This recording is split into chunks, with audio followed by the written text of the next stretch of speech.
Selamat pagi teman-teman sekalian di ruang olahraga maupun meeting Zoom. Terima kasih sudah berkenan berpindah jadwal.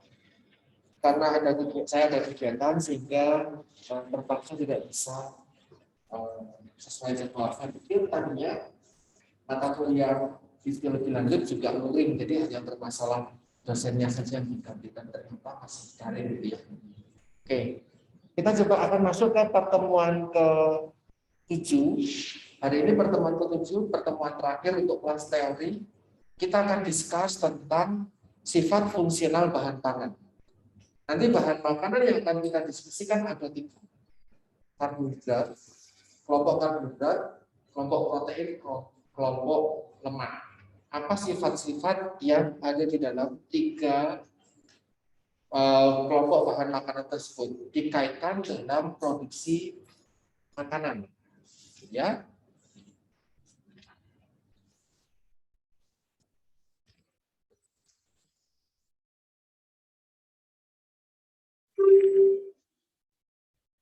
Oke. Yang pertama tadi saya sampaikan tentang sifat fungsional, kita akan fokus ke karbohidrat, protein sama lemak. Dan seperti kita sampaikan kemarin di pertemuan sebelumnya, apa sih makanan fungsional? Nah, makanan fungsional itu ketika suatu makanan itu memiliki manfaat untuk menjaga, memperbaiki atau meningkatkan kesehatan, maka kita sebutkan sebagai makanan fungsional. Nah, di dalam topik kita hari ini, apa sih manfaat atau apa sih sifat fungsional dari bahan makanan yang mau kita kaji dari 3 sudut pandang, karbohidrat, protein, dan lemak. Nah, sifat ini penting, teman-teman. Sifat fungsional ini adalah sifat fisikokimia yang mempengaruhi komponen di dalam suatu makanan. Apa komponennya? Kita fokus ke 3 aja dulu. Karbohidrat, lemak, protein. Karena proses pengolahan makanan ada pemanasan dan yang lain, pemberian asam, pemberian basa, atau perilaku pengolahan. Nah, itu nanti mulai dari persiapan pengolahan sampai nanti dikonsumsi, itu nanti akan mengubah sifat dan mengubah struktur dari komponen bahan makanan tersebut. Nah, ada sifat yang memang kita kejar, perubahan sifat yang memang kita kehendaki, tapi ada yang tidak kita kehendaki. Nah, misalnya kemarin ketika puding telur dikocok jadi berbusa, kita mengejar busanya, jadi sengaja dikocok untuk mendapatkan bus. Tapi ada juga produk-produk yang memang dihindari proses pembusaannya. Maka kemarin kita menggunakan BTP anti-buih. Nah, jadi ada yang memang diharapkan. Nah, sifat fungsional di dalam pertemuan kita saat ini perlu kita pahami. Karbohidrat sama protein khususnya untuk menentukan karakteristiknya bagaimana nanti. Ada perubahan karakteristik. Oke. Nah, ini kita masuk ke yang karbohidrat dulu. Karbohidrat salah satu bahan makanan yang paling banyak di sekitar kita yang masuk di dalam bahan makanan, salah satunya adalah gula. Kita mengenal banyak sekali jenis gula.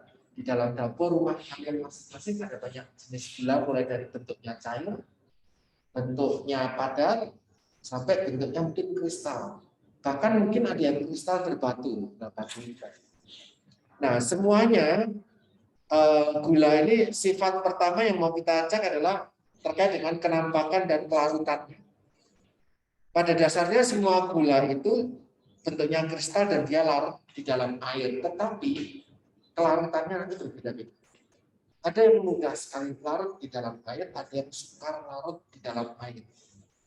Nah, ini saya coba googling, ada banyak sekali jenis sukrosa di sekitar kita. Nah, yang kedua rasa manis, jadi kelarutan, penampakan, yang kedua rasa manis. Gula itu kita bukan ngomong gula pasir aja. gula pasir itu sukrosa. Kita nggak ngomong gula dalam bentuk gula pasir saja, tapi gula secara umum. Karbohidrat sederhana adalah gula. Nah, gula pada dasarnya itu punya rasa yang manis, tetapi tingkatnya berbeda-beda, tergantung dari strukturnya, dasarnya dia apa. Apakah dia glukos, apakah dia fruktos, apakah dia galaktos. Nah, di sini kita jadikan sukrosa sebagai standar. Sukrosa itu adalah gula pasir. Sukrosa disakarida kalau dipecah menjadi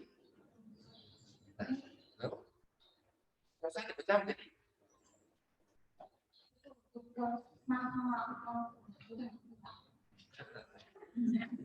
sakarida dari ke kita kenal. Sukrosa, maltosa, yang ada di situ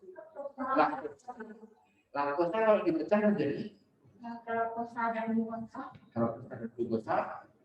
Maltosa kalau dipecah menjadi glukosa sama kali. Sukrosa kalau dipecah menjadi glukosa dan fruktosa.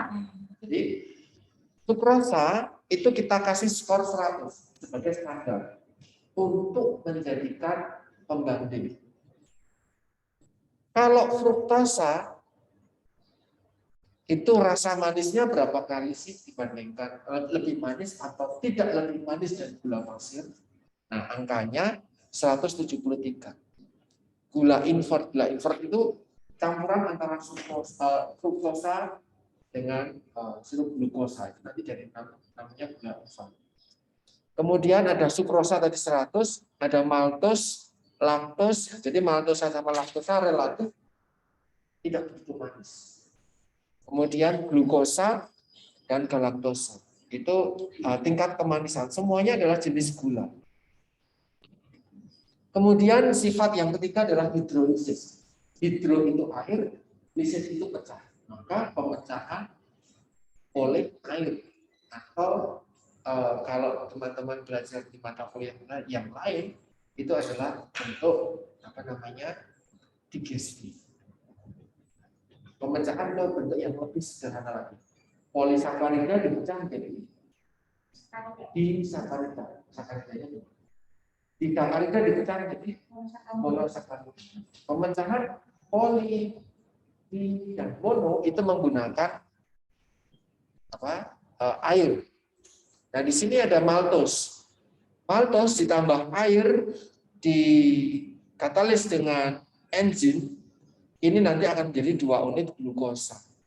Nah, hidrolisis ini pemecahan ini bisa dibantu dengan enzim, bisa dibantu dengan asam, bisa dibantu dengan dosa. Tapi teman-teman di dalam praktek, kalau ini relatif lebih dalam kita.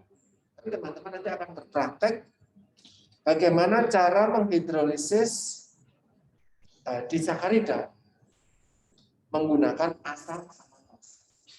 Jadi bagaimana aneka jenis gula kita kasih intervensi berupa dicampur dengan asam, dicampur dengan batu. Nanti jadinya seperti apa? Sifatnya jadinya seperti apa? Itu nanti kita akan praktekkan setelah UTS nanti. Oke. Yang berikutnya, kok belum bertindak? Nah, yang berikutnya adalah sifat dari inversi tadi saya sampaikan sebagai gula invert.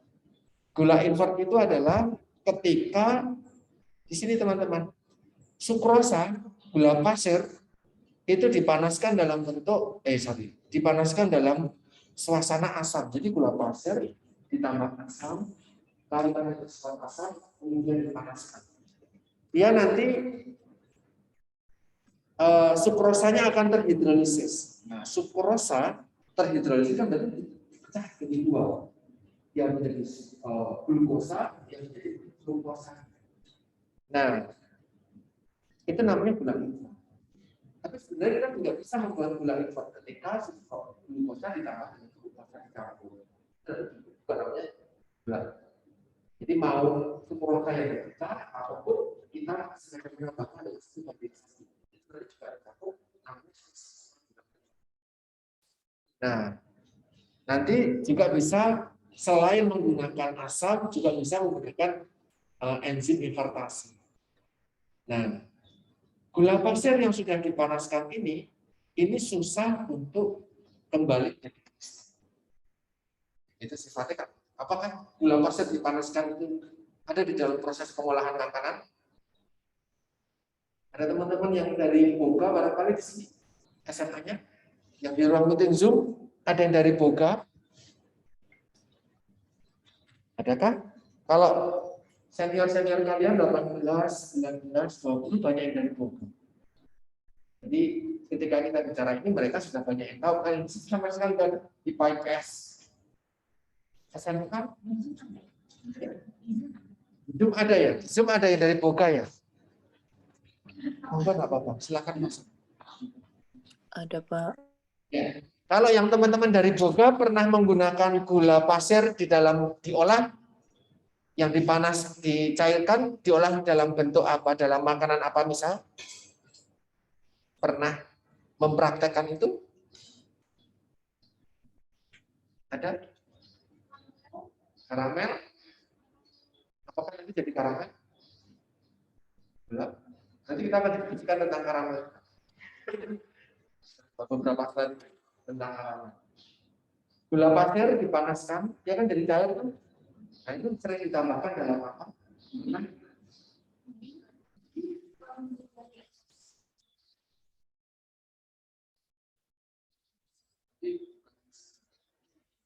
Teman-teman, yang di ruang meeting Zoom, pemanfaatan gula invert, nanti silakan kalian cari.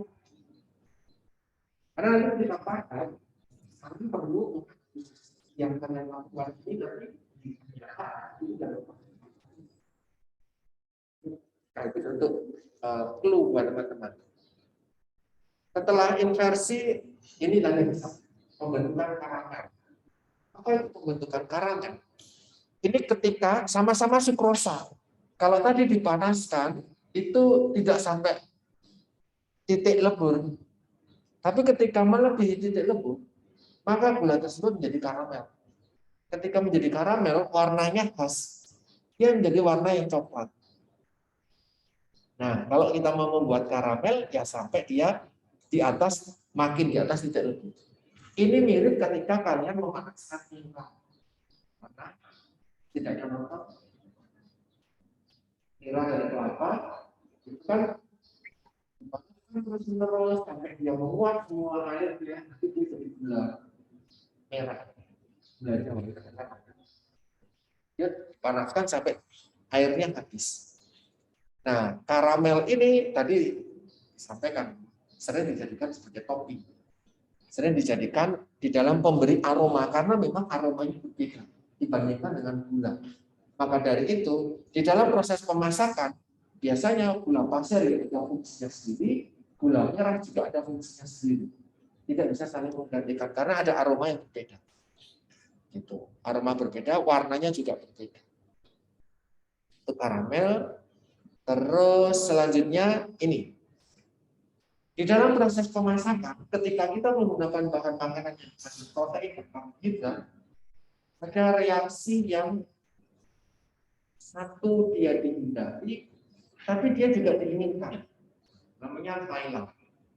Reaksi Browning, pencoklatan, reaksi Maillard. Ketika di dalam suatu bahan makanan ada kandungan protein, di dalam bahan makanan tersebut juga ada kandungan gulanya, kemudian mengalami proses pemanasan.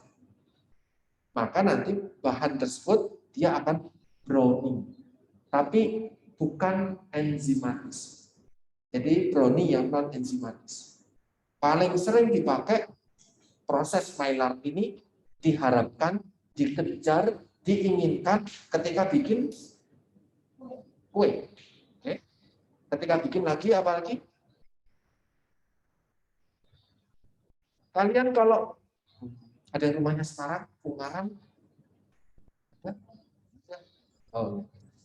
Kalau kalian main ke Semarang jam segini, nanti sampai Ungaran, itu ada pabrik wafer, pabrik biskuit terbesar. Yang kalengnya nanti bakal ramai sekali diomongin. di bulan Lebaran ini. Itu kalau lewat di situ, saya kalau berangkat kuliah lewat situ, itu baunya enak sekali karena mereka lagi membuat baking, apa namanya, membake biskuit. Apakah ada biskuit warna putih? Jarang. Paling sering biskuit warna coklat. Nah, biskuit wafer dan yang lain relatif wafer. Itulah yang mainan. Tapi sampai ke titik tertentu saja, tidak dipanaskan lebih lagi. Kalau dipanaskan lebih lagi maka gosip. Sama seperti roti. Nanti teman-teman akan membuat roti tawar. Roti tawar dalamnya putih kan? Tapi kan luarnya yang keras, membentuk keras sampai semacam tempurung gitu kan, dia keras kan, dan warnanya coklat. Roti manis kan juga, roti manis itu kan enggak, dia lembek. Nah, roti bumi, dia kan lembek, burger, dia kan lembek tetapi luarnya itu kan crispy, keras, agak keras. Nah, itu dikejar. Jadi reaksi yang lain lah di dalam proses pemasakan itu dikejar. Tetapi dalam titik tertentu saja, tidak sampai di atas lagi. Kalau di atas lagi nanti ada beberapa hal yang bermasalah. Kita nanti akan diskusikan itu di beberapa slide berikutnya. Di sini karamelisasi tadi sebelumnya kita gula proses panaskan 170 ataupun Maillard, ketika ada protein dan gula, dia juga menghasilkan warna coklat, itu adalah reaksi Browning yang paling ketika kita memanaskan daging. Nanti di sini ada stick, contohnya stick. Ada enggak stick kenapa-kenapanya? Oh, apa? Hah? Medium.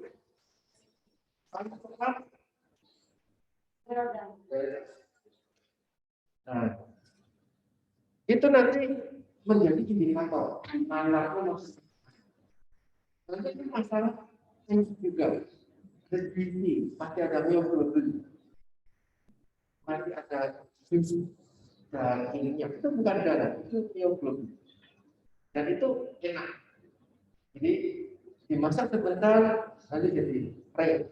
Dimasak sedikit lagi, medium rare. Masak sedikit lagi jadi rare, medium. Sorry. Nanti dimasak lagi, makin banyak dia makin agak sedikit proses jadi.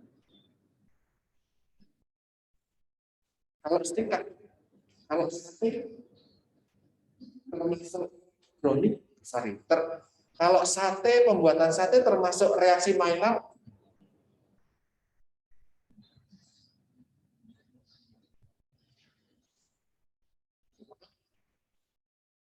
Pembuatan steak itu roti itu adalah contoh reaksi Maillard. Kalau sate, gimana pendapatnya? Yang di Zoom maupun di Maria, sate itu termasuk reaksi Maillard bukan? Kenapa? Bukan, Pak. Kenapa bukan reaksi Maillard? Bisa berikan penjelasan pendapatnya?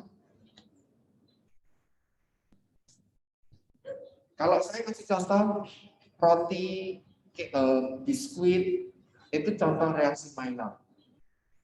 Di sini ada stick juga, nanti ada tadi disampaikan. Namanya siapa, Mbak? Rahayu. Tadi Rahayu bilang ada well done, rare, ada medium rare, dan yang lain itu termasuk reaksi Maillard. Saya tanya kalau kita sate. Kalau sate itu termasuk sate yang umum yang bukan sate yang ya kita satu pemahaman lah sate ditusuk terus kemudian dibakar di atas atau dipanggang di atas bara api. Itu reaksi Maillard bukan? Ada dua orang bilang tidak, sidang Maria. Ada yang bilang iya. Tidak sepenuhnya, Bapak. Tidak sepenuhnya. Ini siapakah?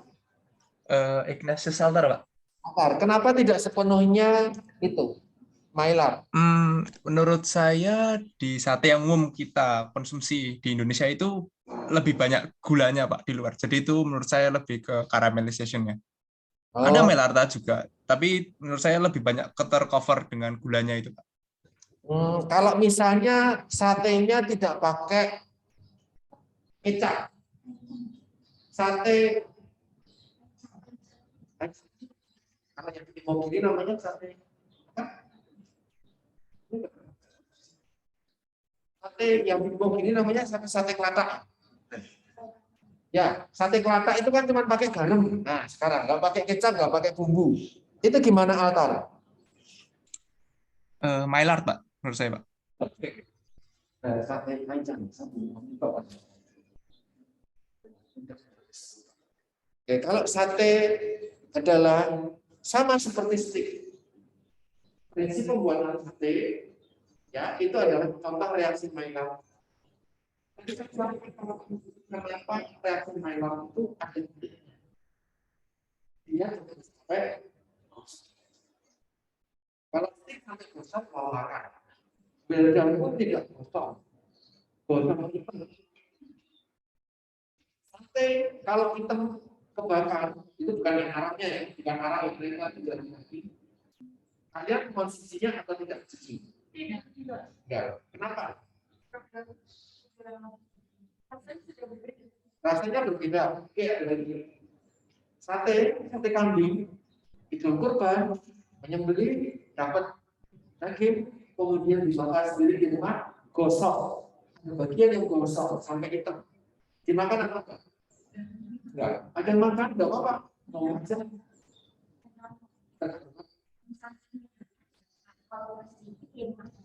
Hitamnya yang makan.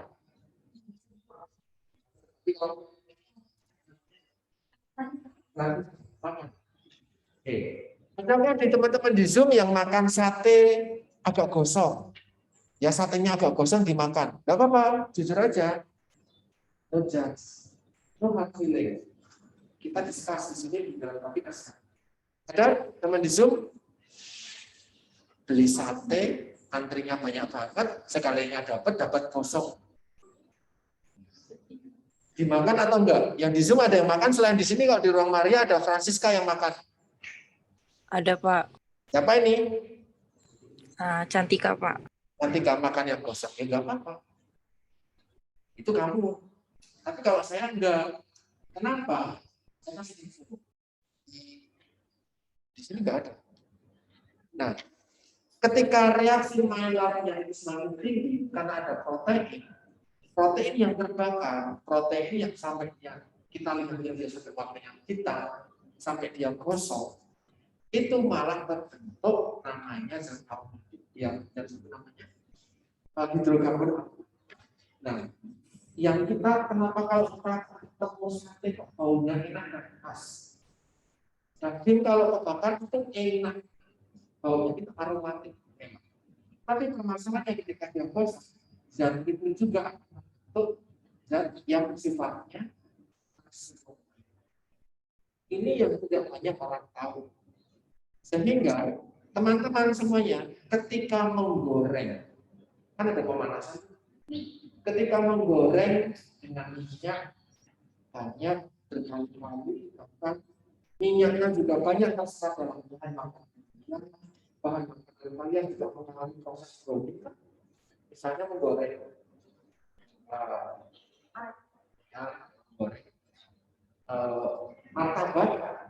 martabak itu kan ya martabak asin, martabak telur itu kan adonannya warnanya putih. Setelah matang dia jadi coklat, itu dia Maillard juga. Nah, proses membuat itu kemudian membuat sate dipanaskan bukan masalah penanganannya, tapi dipanaskan dan dia gosong itu akan terbentuk zat yang sifatnya karsinogen. Itu sebabnya teman-teman saya tidak melarang praktis itu setelah ini salah. Masalahnya buat teman-teman yang suka sate maka itu jadi warning buat kalian karena itu sensitif sifat karsinogen yang muncul zat karsinogen yang muncul karena proses pengolahan makanan yang ada di sekitar. Dan orang makan steak setiap hari makan apa? Kalau steak bisa setiap hari.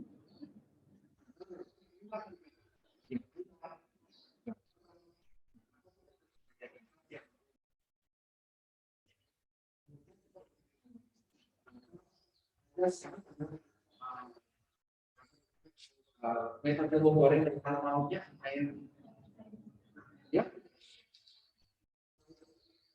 Jadi dia dipanaskan dengan gelombang panas menggunakan dan dia pertama kali menggoreng ternyata lebih banyak produksi karbohidrat yang menggoreng. Jadi kalau teman-teman di sini kita ngomong sebagai ekonomi. Jadi bukan mentalnya penjual, bukan kita mau berdiskusi. Kalau kalian terlalu banyak konsumsi protein ataupun makanan yang mengandung karbohidrat ataupun protein dibakar, itu risiko untuk terbentuknya kanker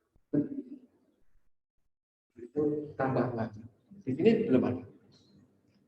Warna coklat ini tadi saya sampaikan Maillard itu ada kalanya memang diharapkan. Tadi ketika saya mau pesan stick well done. Kalau Rahayu, kalau Rahayu pesan well done karena dalam tanda petik jijik kalau daging belum matang. Walaupun daging sapi nggak matang juga nggak apa-apa. Tapi kalau daging ayam harus matang. Kalau enggak, kamu dimarahin sama sapi. Karena daging ayam harus matang karena suka matang saya bisa kita. Ya, saya dengar sesuatu. Ya, ada bakterinya, ada E. coli, ada salmonella di dalam daging ayam. Jadi kalau bikin daging ayam itu harus matang. Setelah matang saja, ketika dimakan, daging ayam dibuka masih tulangnya merah. Darahnya, masih ada tulang yang belum kering betul, dagingnya belum matang betul. Tapi kalau daging sapi itu boleh. Nah, semakin tapi permasalahannya tadi kan belum tahu tentang fakta itu, tetapi ternyata bisa memberikan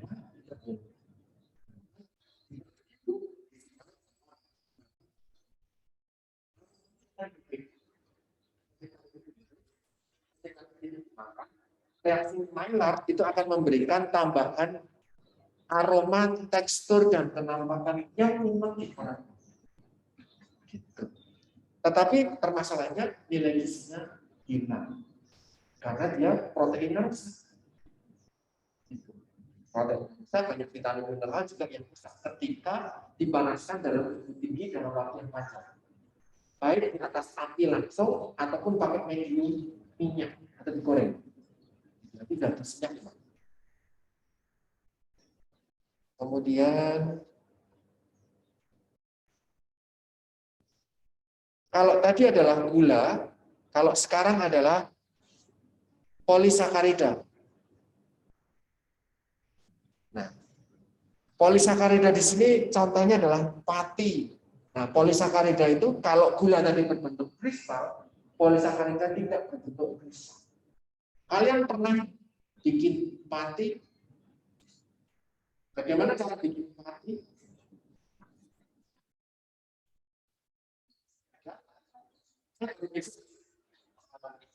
Satu, jangan kalau nggak salah 2021 kan ini ada namanya yang dari Stelo. Nanti satu yang masih di Zoom ya, Natasha ada ya Natasha di Zoom ya Natasha. Nanti Natasha dan Ada Pak. 20 akan membantu saya Bu Andri dari Pak Rian untuk praktek salah satunya pengolahan padi di ketel. Kira-kira jadi apa?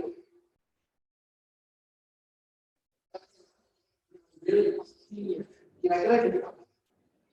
Yang hidup ataupun rohaninya yang tahu kenapa kecuali Natasha, saya nggak tahu Natasha sudah diinfokan atau belum. Ya? Oh begitu.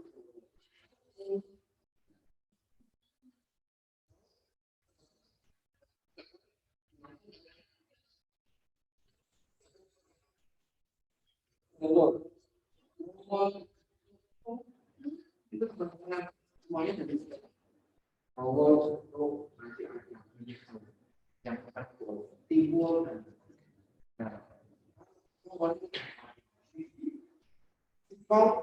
direndam sampai lembut, berat sampai keluar asamnya, baunya, berat itu dimasukin ini karena tadi untuk dapat polisakarida, dia tidak berbentuk kristal, dia bisa berbentuk serbuk atau tadi yang dapat atau sagu. Sagu itu kalau bikin sagu, teman-teman kita di Indonesia, Papua dan bikin sagu, itu caranya sagu ditebang, kemudian dipacunin itu daging batangnya, kemudian direndam. Nanti dia akan menghasilkan apa namanya endapan buah dan apa endapan itu lah itu diolah menjadi papeda. Kalau kalian itu buat teman-teman kita intinya mohon kita selesai karena nanti kalian semua bukan ya akan penelitian.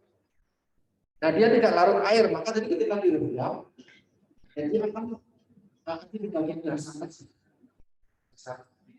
air yang dibuang, dan kita akan ambil. Nah, tidak memiliki rasa manis karena memang dia polisakarida. Oke. Kemudian, nah polisakarida ini juga punya sifat untuk bisa dihidrolisis dengan enzim maupun dengan asam. Pati misalnya di sini tadi, endapan ketela itu nanti dihidrolisis dengan air, dia akan menjadi maltos. Kemudian dihidrolisis lagi, dia akan menjadi 2 unit glukos. Ya, di sini ada 2 unit glukosa. Oke, ini hidrolisis, proses pemecahannya. Nah, sifat dari pati salah satunya juga adalah dia punya kemampuan untuk tergelatinisasi. Misalnya bikin mie instan. Karena kalau bikin mie instan itu kan beli itu dalam bentuk renyah. Nah, kalau zaman saya nggak pakai air, langsung dikerebus-kerebus kasih bumbu. Besoknya saya sakit. Maka kalau sekarang nggak boleh lagi harus direbus dulu. Nah, proses perebusan mie instan itu termasuk proses nanti terbentuk gelatinisasi. Nah, di sini teman-teman bisa melihat nih, ketika mie pernah tahu info dari porang, ubi porang, yang kemarin sempat trending, harganya luar biasa mahal di kampung, shirataki. Tahu apa itu? Nah, ubinya ubi porang, konjak. Tahu harganya berapa shirataki? Sekarang sudah trending di shirataki. Itu nilai apa namanya? Oke, terus apa keunggulan dari shirataki? Ubi porang, konjak, mie shirataki. Sorry?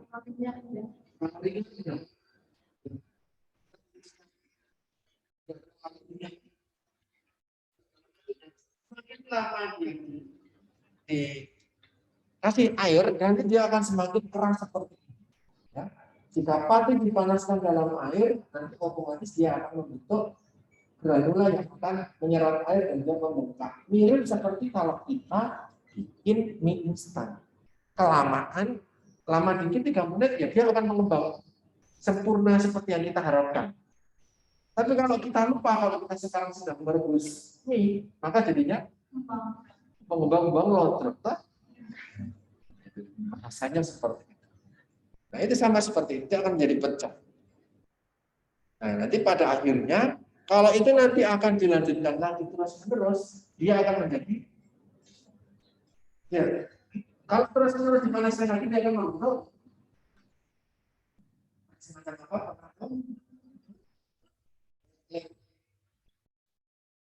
Lem apa namanya?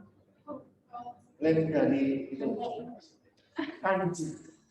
Nah, lem dari kanji. Itu kalau di desa-desa memanaskan tepung kanji, dipanaskan kalau dibakar air nanti dia akan gelatinisasi dia jadi lem.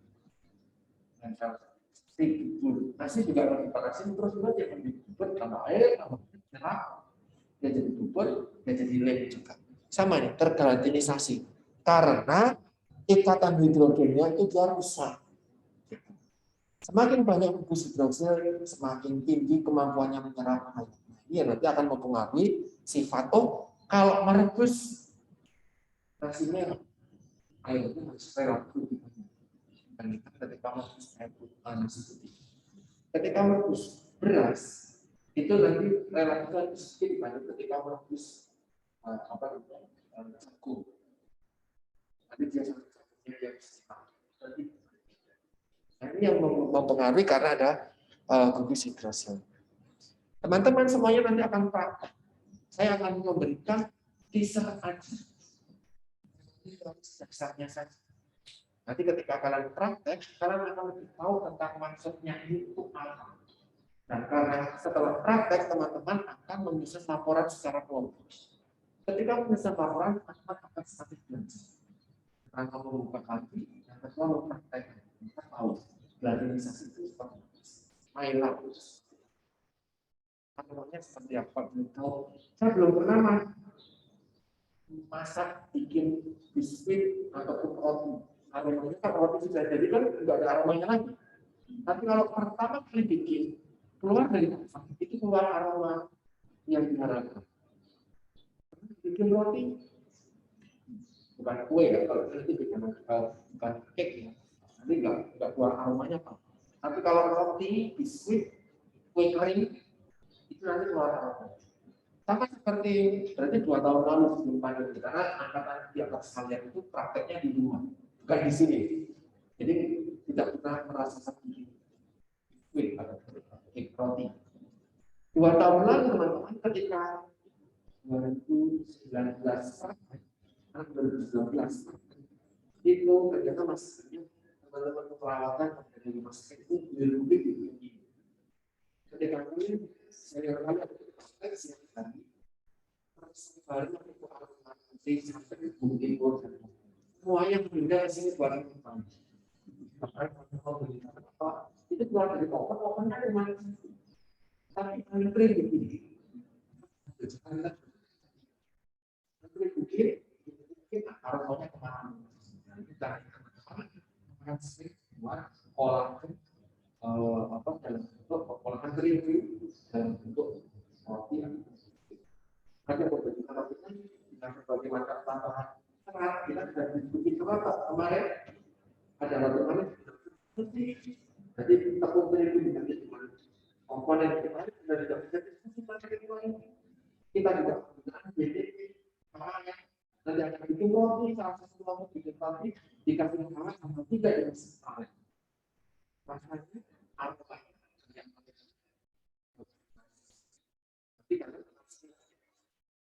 Nah, ini hanya teori-teori dasar saja, sehingga saya tidak akan memberikan 100% rekaman semua sampai ke tujuan bawah. Karena nanti akan didukung lewat. Nah, ini adalah perbedaan dari aneka jenis polisakarida, suhu gelatinisasinya. Kalian bisa melihat, kalau mau membuat gelatinisasi dari jagung, dia akan berbeda dengan ketika membuat dari beras. Tadi saya sampaikan, maka butuh waktu lebih lama, butuh suhu lebih tinggi untuk jagung biar bisa tergelatinisasi. Jadi paling tinggi di sini adalah gandum. Relatif paling rendah adalah tapioka. Tahu tapioka itu dari apa? Jadi singkong itu bisa diolah menjadi banyak hal. Ada singkongnya, ada tepung singkong, ada tapiokanya, patinya. Kalau tepung singkong, maka singkong di buah tepung. Kalau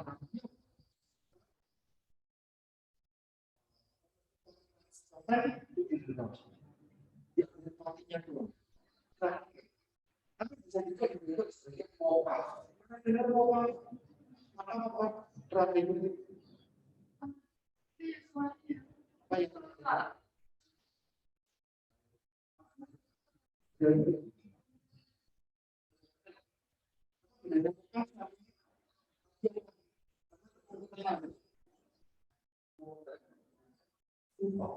Apa beda? Gimana? Ya, katanya gluten. Karena gluten hanya bagian serealia. Katanya gluten serealia. Kita yang disebut mocaf itu apa?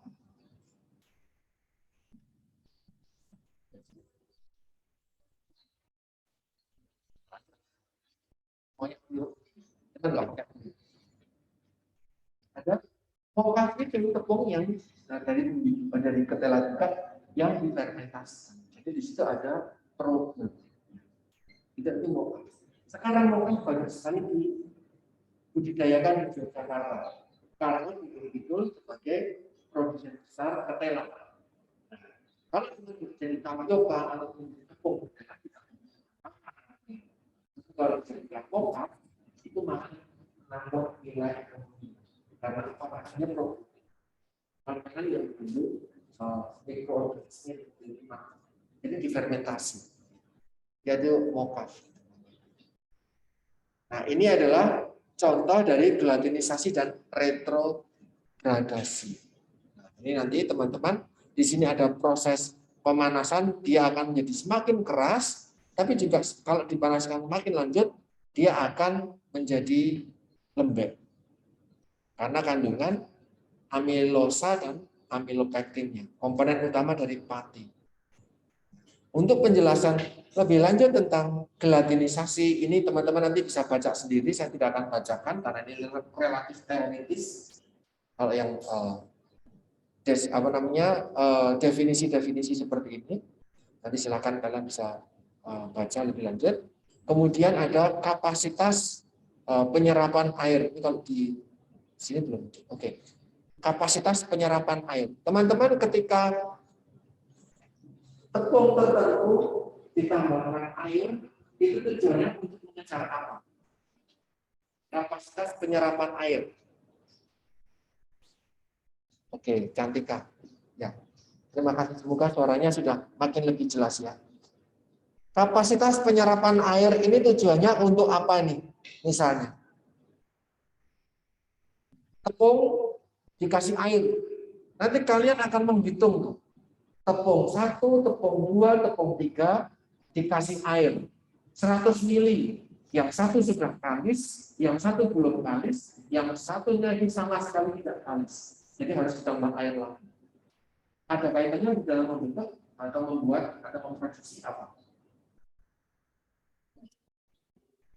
Ya, salah satunya ini. Nanti ada kaitannya sama protein di dalam kandungan tepung. Ada protein, tepung protein tinggi, tepung protein sedang, tepung proteinnya rendah. Nanti beda-beda.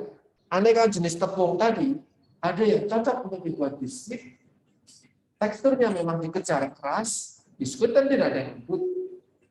Ada justru yang diminta dikejar softnya, roti tawar. Roti tawar tidak ada yang padat. Roti tawar yang lembut, diremes saja hancur. Itu yang enak. Kalau roti tawar sampai keras dan padat, organoleptiknya dan cita rasa kita, penampakannya, teksturnya itu bukan yang kita harapkan. Biskuit juga sama. Biskuit enaknya yang crispy, digigit hancur. Itu nanti terkait dengan kandungan protein yang ada di dalamnya. Nah, dalam membuat roti atau biskuit berat airnya ini nanti akan begitu. Karena punya kapasitas penyerapan air yang masing-masing, gitu ya. Ini di sini mungkin masih bingung. Nah, nanti ketika praktek teman-teman akan lebih paham. Kemudian ada swelling volume. Sama juga ketika membuat roti. Nanti ketika membuat roti, ketika kemarin mahasiswa bimbingan saya skripsi oleh roti, yang roti tawar, dari tepung krim, separuhnya itu dibagi dari tepung kacang putih. Benar-benar kacang putih. Kalau belum berani. Kacang putih berbeda kan sebetulnya warna kuning atau putih yang menjadi tepung. Kemudian separuhnya itu dibagi.